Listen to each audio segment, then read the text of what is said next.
ഏറ്റവും അനുഗ്രഹീതരായവരെ, ഡെയിലി ബ്ലെസ്സിങ്ങിൻ്റെ ഭാഗമായി നിന്നുകൊണ്ട് ഈ ശുശ്രൂഷയോട് ചേർന്ന് നിൽക്കുന്ന, ഈ പ്രാർത്ഥനയുടെ തണലിൽ ചേർന്ന് നിൽക്കുന്ന ഓരോ വ്യക്തികളെയും കുടുംബങ്ങളെയും ഓർത്ത് പ്രാർത്ഥിക്കുന്നു.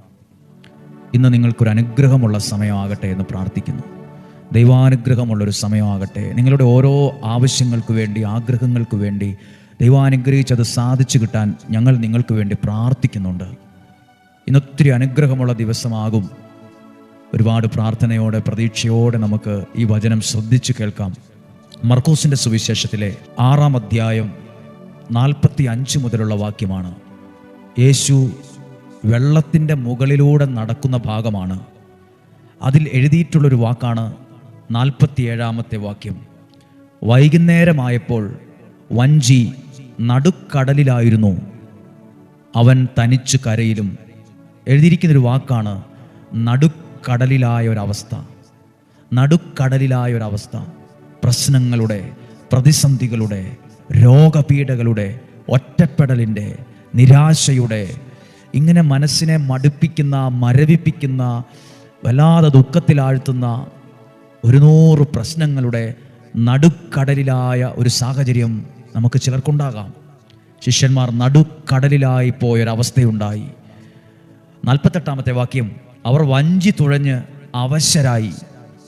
നടുക്കടലിലാണ്, അവശരുമായി എന്ന് പറഞ്ഞാൽ മടുത്തുപോയി, മനസ്സ് മടുത്തു, മനസ്സ് തളർന്നു. ഇതായിരുന്നു അവരുടെ അപ്പോഴത്തെ അവസ്ഥയും സിറ്റുവേഷനും സാഹചര്യമൊക്കെ. അവിടെ യേശു ചെയ്ത കാര്യം എഴുതിയിട്ടുണ്ട്. കാറ്റു പ്രതികൂലമായിരുന്നു. രാത്രിയുടെ 4-ാം യാമത്തിൽ അവൻ കടലിനു മീതെ നടന്ന് അവരുടെ അടുത്തെത്തി. അവൻ കടലിനു മീതെ നടക്കുന്നത് കൊണ്ട് ഭൂതമായിരിക്കുമെന്ന് കരുതി അവർ നിലവിളിച്ചു. പ്രതിസന്ധിയുടെ നടുവിൽ ഭയം ഉണ്ടാകുന്നൊരു സാഹചര്യം കൂടി ഉണ്ടായി. അവർ നിലവിളിച്ചു. പല കാര്യങ്ങളെയും ഓർത്ത് നിലവിളിക്കുന്നവരാ നമ്മൾ. പല സാഹചര്യങ്ങളെയും കണ്ട് ഭയപ്പെടുന്നവരാ നമ്മൾ. അവർ നിലവിളിച്ചു. ഒരുപക്ഷെ ഇതുപോലുള്ള സാഹചര്യം ഇന്നും എനിക്കുണ്ടാകാം. യേശു പറഞ്ഞൊരു വാക്കുണ്ട്.